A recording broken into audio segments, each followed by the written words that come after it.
नमस्कार, मैं हूँ नेहा पांडे और प्रस्तुत कर रही हूँ मीरा सिन्हा जी द्वारा रचित ये कहानी जिसका शीर्षक है मुआवजा। फोन की घंटी बजी तो कमला ने फोन उठाया। फोन नंदू का था। चहक कर बोली, हाँ, कहाँ तक पहुंचे? कोनो परेशानी तो नहीं हुई? उधर से आवाज आई, मैं नंदू नहीं बोल रहा हूँ, आप कौन हैं? हम उसकी अम्मा हैं, आप कौन बोल रहे हैं? फोन तो नंदू का ही है। हाँ, मगर आपके यहाँ कोई और हो तो उसे फोन दीजिए। कमला का दिल जोरों से धड़क उठा। उसने फोन सुखदेव अपने पति को पकड़ा दिया। सुखदेव ने फोन हाथ में लिया, उस व्यक्ति की बात सुनी और वहीं सर पकड़कर जमीन पर बैठ गया। कमला घबरा गई, बोली, का बात है, कछु बोल काहे नहीं रहे हो? सुखदेव बहुत मुश्किल से बोल पाया, नंदू अब नहीं है, ऊकर एक्सीडेंट हो गया। कमला यह सुनकर अचेत हो गई।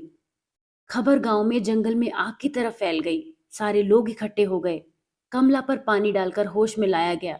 वह विलाप कर रही थी, नंदू, नंदू, और छाती पीटने लगती और रह रहकर बेहोश हो जाती। कमला के नंदू को लेकर 4 बेटे थे। वह सबसे छोटा था। यही 1 महीने बाद उसकी शादी होनी थी। दिल्ली की एक कंपनी में काम करता था। यही लॉकडाउन और कोरोना के चलते 2 महीने से घर पर बैठा था। अभी जब सरकार ने श्रमिकों को घर जाने की इजाजत दी और ट्रेन और बस चलाने की बात की तो वह तड़प उठा। उधर उसके माँ बाप को भी आशा बन गई थी कि बेटा अगर आ गया तो खेतों में काम और शादी की तैयारी में भी मदद मिल जाएगी। पर जब कई दिन चक्कर काटने के बाद भी उसे ट्रेन और बस किसी का टिकट न मिल सका तो उसके सब्र का बांध टूट गया और वह अपने कुछ साथियों के साथ पिकअप में बैठ कर के घर चल पड़ा। पर रास्ते में दूसरी ओर से आती एक ट्रक से उसकी टक्कर हो गई और घटनास्थल पर ही उसकी मौत हो गई। जवान बेटे की मौत का सदमा कैसे बर्दाश्त करें? खैर, सुखदेव गांव के ही एक आदमी के साथ बेटे की लाश लेने निकल गया। कमला किसी तरह होश में नहीं आ रही थी। बहुत मुश्किलों से ही बेटे का शव उसे दिखाया गया। सुखदेव भी किसी तरीके से अपने को संभाल नहीं पा रहा था। तीनों बेटे पहले से ही अपनी अपनी गृहस्थी में मस्त थे। माँ बाप इसी पर पूरी आशा लगाए बैठे थे। अंतिम संस्कार के बाद गांव वालों और पंडित जी की राय हुई कि ज्यादा टीम टाम की जरूरत नहीं है। 3 दिन में शुद्धि का कार्यक्रम कर दिया जाए। आज नंदू की शुद्धि का हवन था। लॉकडाउन के चलते घर के ही लोग सम्मिलित हुए थे। कमला के आंसू सूख गए थे और पथराई आंखों से ही वह सब कुछ देख रही थी। रात हो गई थी और सब लोग अपने अपने घर जा चुके थे। कमला और सुखदेव दोनों चुप थे।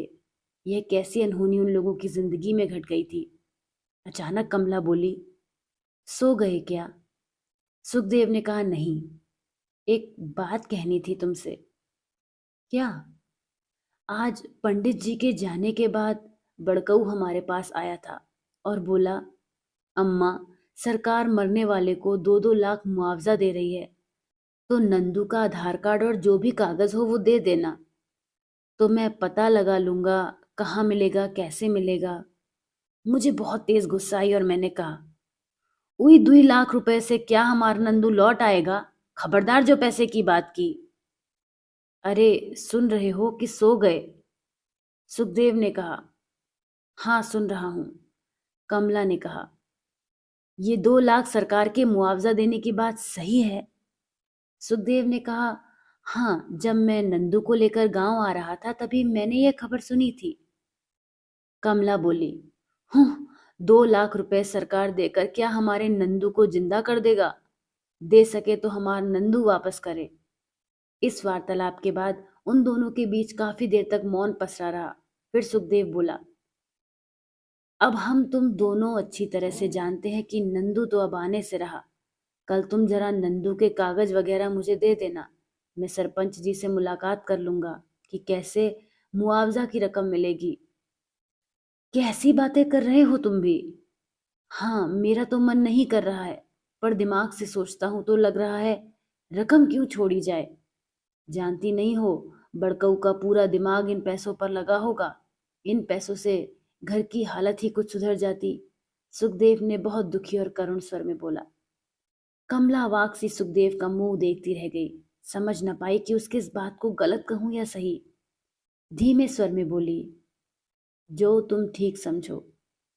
तो फिर ठीक है, कल से देखता हूं। पूरे 2 लाख न मिल पाएंगे, सबको भेंट चढ़ानी होगी, फिर भी कुछ रकम तो मिल ही जाएगी।